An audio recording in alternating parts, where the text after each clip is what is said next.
2021년 9월 9일 과학의 진실과 오류 제2주차 첫 번째 시간 강의를 시작하도록 하겠습니다. 지난 시간 과목 OT에서 공지한 것처럼 오늘부터는 교재 중심으로 수업을 진행하도록 하겠습니다. 본 교재가 소제목 30개로 이루어져 있기 때문에 15주 수업을 기준으로 매주 2단원씩을 목표로 수업을 진행하도록 하겠습니다.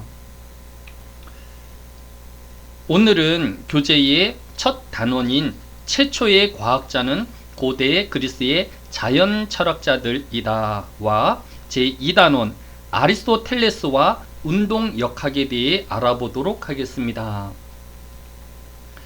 수업 전에 이번 주 신문 기사를 통해 과학에 대한 새로운 소식을 공유함으로써 여러분의 과학에 대한 관심을 불러일으키고 또 저와의 접촉점을 삼고자 합니다. 오늘 제가 선택한 신문 기사는 지난 9월 3일자 동아 사이언스에 기재된 기사입니다. 기사의 제목은 위성이 날아오는 순간 천체 관측 카메라는 눈을 감는다 입니다. 여러분이 지금 화면에 보고 있는 사진은 우리나라 천문대에서 찍은 구상선단 M16의 모습입니다. 그런데 사진을 자세히 보면 사선으로 8개의 빛이 지나가는 궤적을 확인할 수 있을 것입니다. 이 사선의 궤적은 인공위성이었습니다. 과거와 달리 점점 늘어가는 인공위성 때문에 지상에서 별을 관측하고 또 이를 촬영하는 데 매우 심각한 장애를 주고 있음을 오늘 본 실제 천체 사진을 통해 잘 보여주고 있습니다. 그런데 이러한 8개의 인공위성은 이제 시작이라는 것에 문제의 심각성이 있습니다. 이 인공위성들의 대부분은 일론 머스크가 이끄는 우주기업 스페이스X의 위성 인터넷 프로젝트인 스타링크 위성의 일부라는 것입니다. 지난주 다른 기사인 스타링크 위성에 대한 9월 6일자 신문을 보면 인공위성 인터넷 경쟁이라는 기사를 찾아볼 수 있습니다. 우리가 와이파이를 사용하려고 하면 집에 액세스 포인트, 즉 무선 와이파이 공유기를 설치되어 있어야 합니다.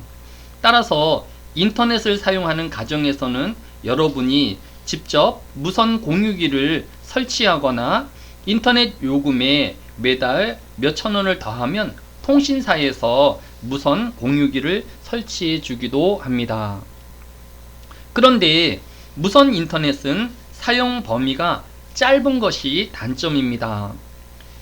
집이나 사무실에 평수가 넓다거나 또 1, 2층으로 되어 있다면 2대 이상의 무선 와이파이 공유기를 설치해야 할 것입니다. 또 집 밖과 같이 해당 지역을 벗어나면 무선 인터넷을 연결할 수 없다는 단점이 있습니다. 이러한 한계를 벗어나 지구 어디에서나 가령 아프리카 사막이나 하늘에 떠 있는 비행기에서도 인터넷 접속을 할 수 있는 현실이 다가오고 있습니다.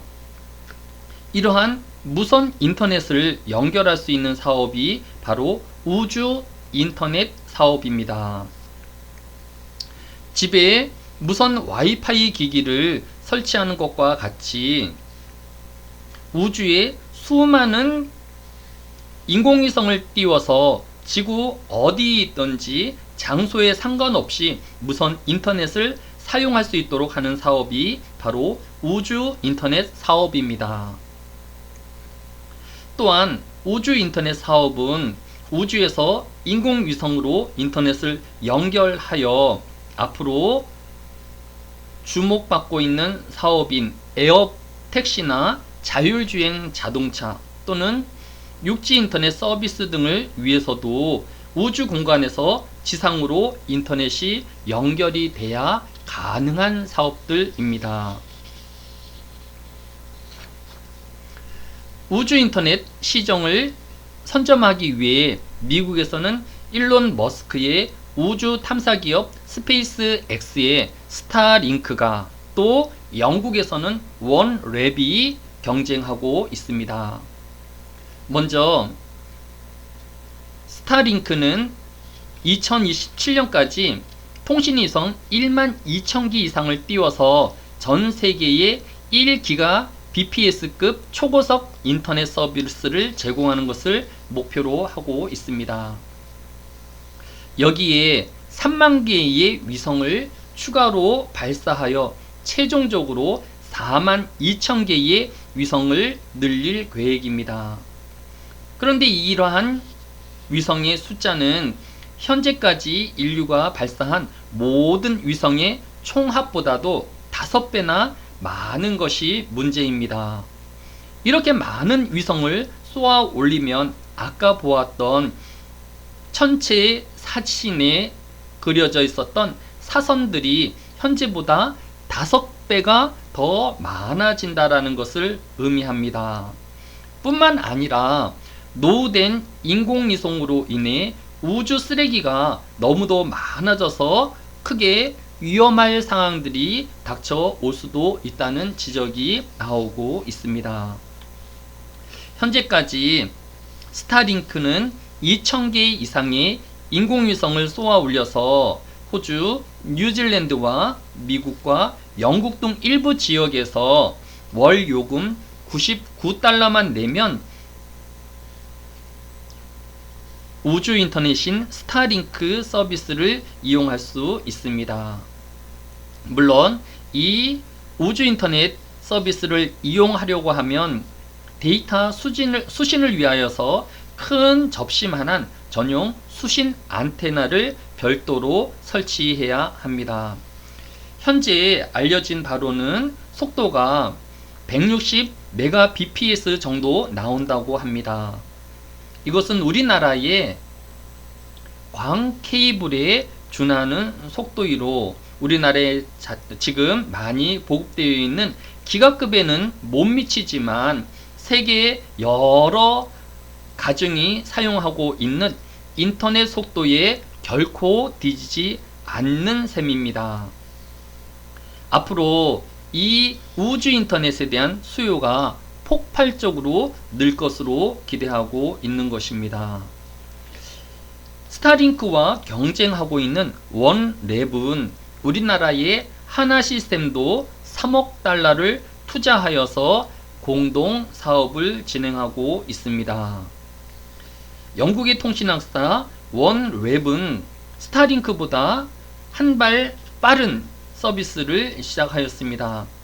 스타링크가 2019년 5월에 60개의 위성을 발사한 반면에 원랩은 이것보다도 3개월이 빠른 2019년 2월에 첫 위성을 쏘아 올렸습니다. 또 스타링크가 지구 저궤도에 소형 위성을 수만 개 쏘아 올리는 것에 비하면 원랩은 지구의 중궤도 위에 위성을 쏘아 올릴 계획입니다.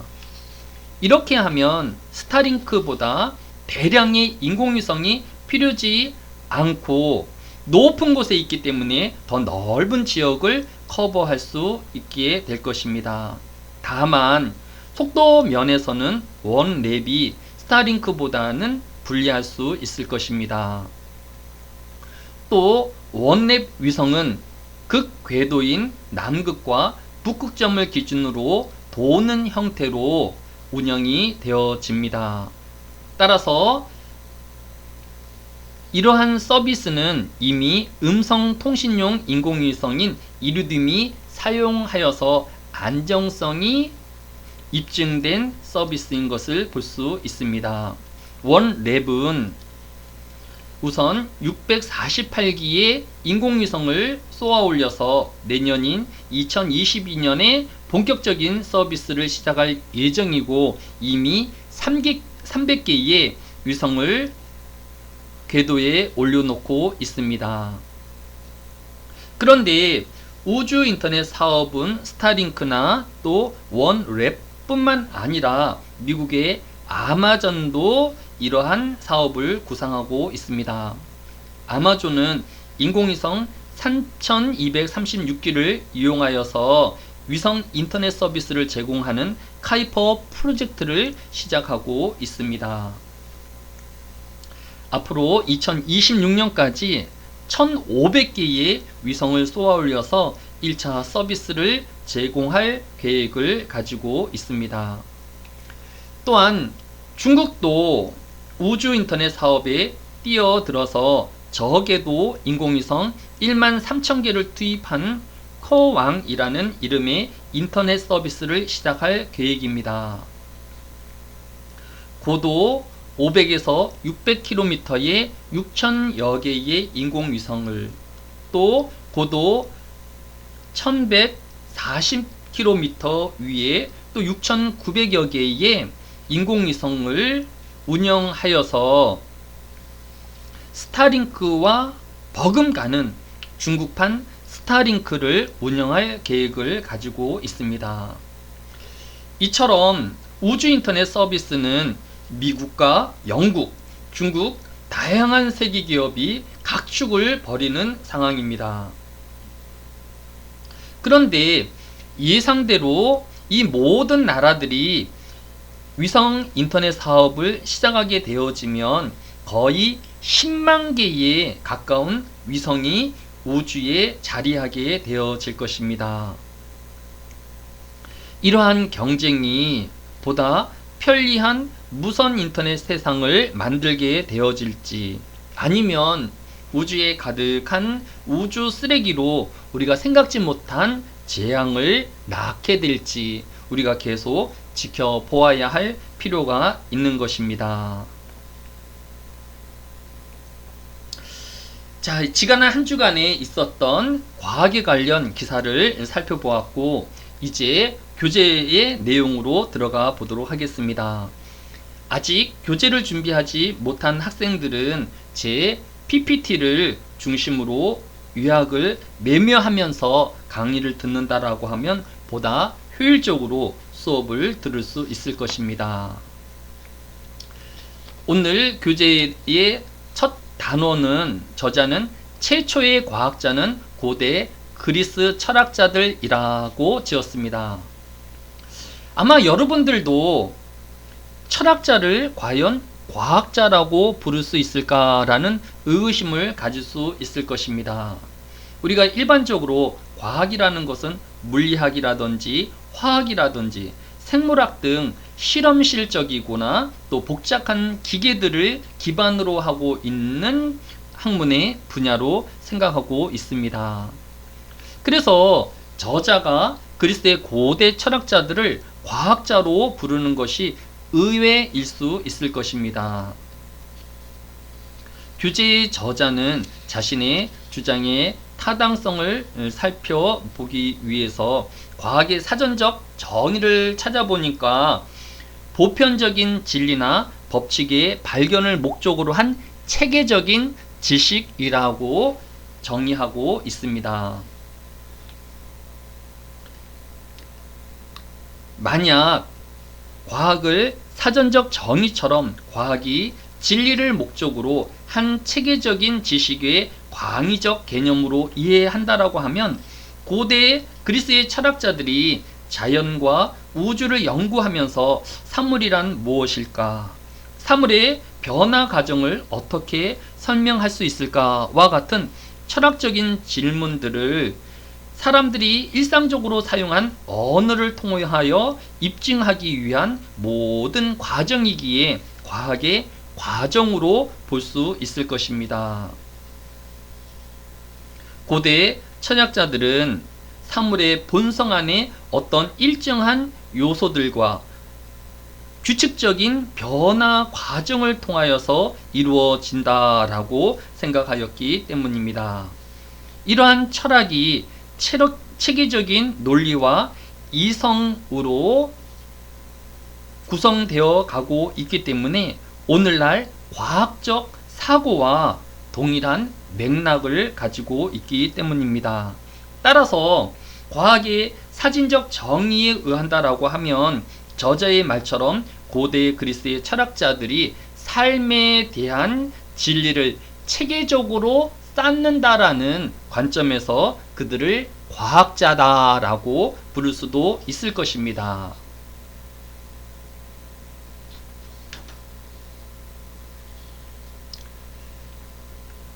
제가 가능하면 PPT에 여러 자세한 제목과 또 요점들을 정리하지만 교재가 필요한 학생들은 우리 안티쿠스 출판사에서 출판한 김성근 교수의 교양으로 읽는 서양 과학사를 함께 보면서 수업에 따라오면 보다 수업에 효율적으로 임할 수 있을 것입니다. 우리 교재 17페이지 5번째 줄에 보면 바티칸은 복음의 중심지이다. 그런데 이 바티칸 성당에 한 그림이 그려져 있었는데 이때는 16세기로 바티칸이 지금과 같이 기독교의 총본산이었던 때이다 라고 하였습니다.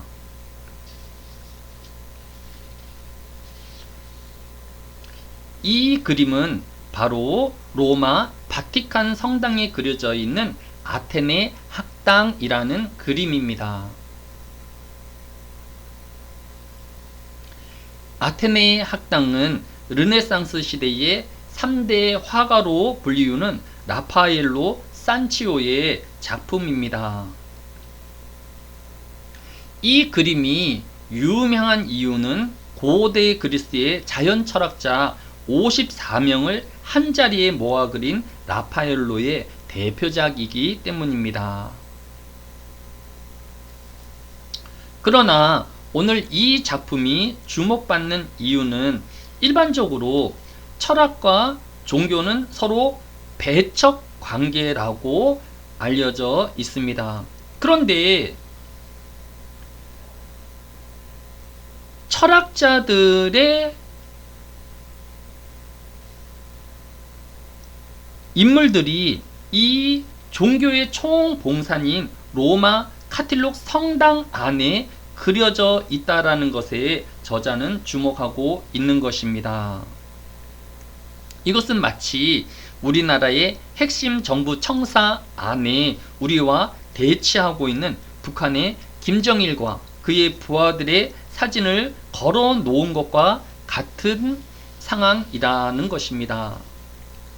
방금도 설명하였듯이 이 그림이 그려진 1509년에서 1511년은 중세에 가장 강력했던 교회 중심의 교황 정치가 시행되어진 시기였습니다. 더욱이 고대 그리스의 자연 철학자들은 대부분 그리스도인들도 아니었음에도 왜 카톨릭의 중심 교회인 로마 바티칸 성당은 이 성당 안에 이런 초상화를 그리도록 하였을까요? 그 이유에 대해서 우리 교재 18페이지 첫 번째 줄에 비록 고대 그리스의 자연 철학자들이 성경과 다르게 자연을 해석하였지만 고대 그리스의 자연 철학자들에게조차 타협과 화해의 손길을 건넴으로써 기독교의 포용력을 보여주며 신앙의 권위를 회복시키려는 의도가 있었던 것으로 해석하고 있습니다. 즉 종교와 과학은 배척의 관계가 아니라 신앙 안에서 얼마든지 과학을 포용할 수 있다라고 생각하였기 때문이라는 것입니다. 즉 과학과 종교가 공생할 수 있다라는 믿음이 이렇게 고대 철학자들을 로마 바티칸 성당 안에 초상화로 남기게 된 자신감으로 이어졌다라고 저자는 해석하고 있는 것입니다.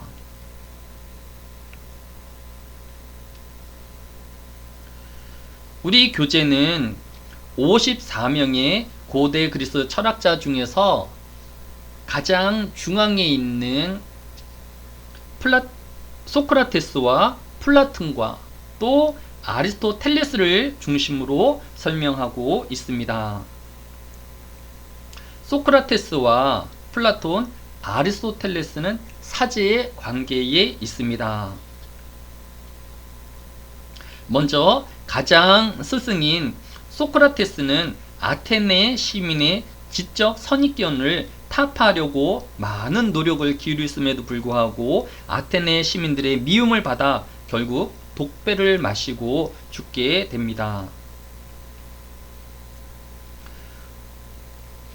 우리 교재 18페이지 밑에서 세 번째 줄에 보면 소크라테스의 제자인 플라톤은 스승인 소크라테스가 독배를 마시고 죽자 아테네 근교에 아카데메이아라는 학교를 세우고 아테네 시민의 갈등을 해소할 방편으로 수학을 제시하였습니다. 그러면서 플라톤은 그가 세운 학교인 아카데미아의 입구에 이 문에는 기하학을 모르는 자는 들어올 수 없다라는 문구를 새겨 놓았다고 합니다. 플라톤은 기하학의 정교함과 체계성이 사람들을 진리의 세계인 이데아로 이끌 수 있다라고 보았기 때문입니다. 결론적으로 고대 그리스의 대표적인 철학자인 플라톤은 수학자였습니다. 따라서 플라톤은 과학자라고 이름 붙일 수 있다라고 저자는 설명하고 있습니다. 또 우리 교재 20페이지 밑에서 세 번째 줄에 보면 아테네 학당의 다른 주인공인 아리스토텔레스는 플라톤이 세운 아카데메이아의 학생으로 입학하여 그의 스승 플라톤이 죽자 아카데메이아와 다른 새로운 학교인 루케이온이라는 학교를 설립하였습니다. 왜냐하면 아리스토텔레스에게는 그의 스승 플라톤이 초월세계인 이데아에 주목하는 대신에 변화와 다양성으로 가득 찬 현실 세계에 더 주목하였기 때문입니다. 이 외에도 아테네 학당의 주인공으로 훗날 스토아 학파의 창시자로 큰 명성을 얻은 제논도 플라톤이 세운 학교인 아카데메이아에서 10여 년 동안 학문을 전수받았습니다. 그리고 수학 최고의 천재이며 창시자로 알려진 피타고라스는 우주를 수학적 질서로 해석하여 정의를 숫자 4로 비유하고 결혼은 숫자 5로 의미를 부유하면서 사물과 숫자 사이의 대응관계를 살피려고 연구하였습니다.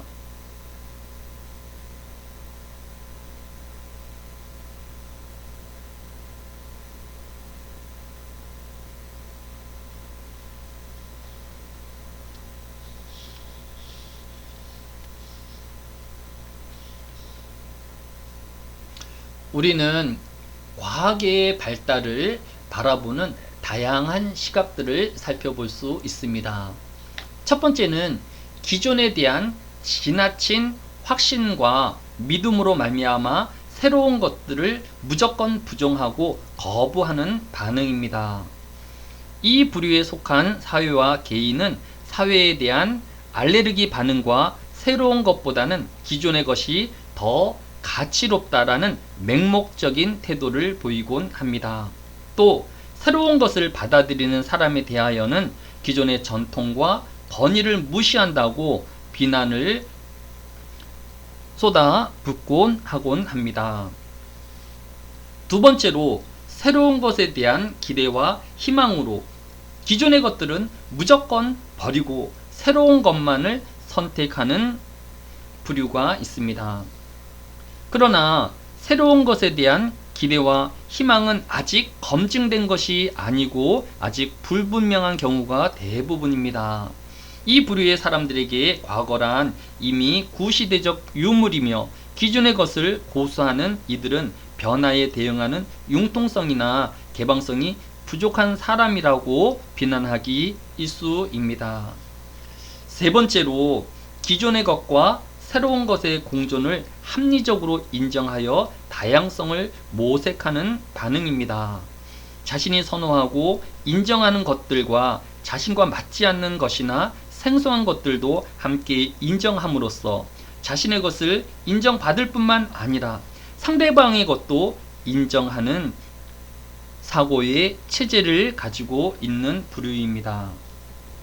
우리는 앞에서 살펴본 다른 부류보다 바람직한 태도와 자세는 세 번째 자세라는 것을 살펴볼 수 있습니다.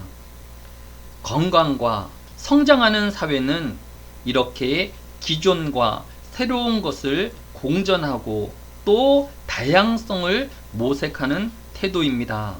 상대방과 내가 다르다는 것, 누가 옳고 누가 그르다는 것이 아니라 서로 다름 안에서 서로의 장점을 존중하고 다양성이 공존하는 사회가 건강한 사회가 되어질 수 있는 것입니다.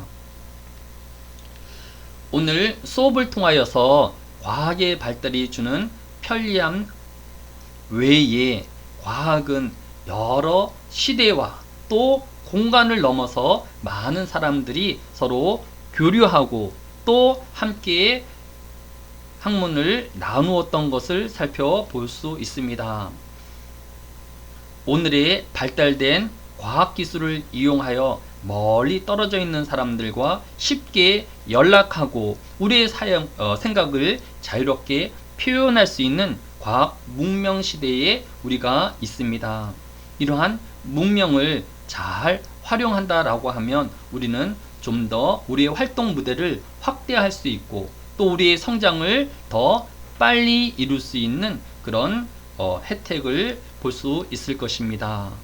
이번 과목을 통하여서 여러분의 사고의 폭이 성장되어지고 또 더 많은 서로 다른 학우들과 소통하고 교류하는 일들이 일어나기를 기대합니다.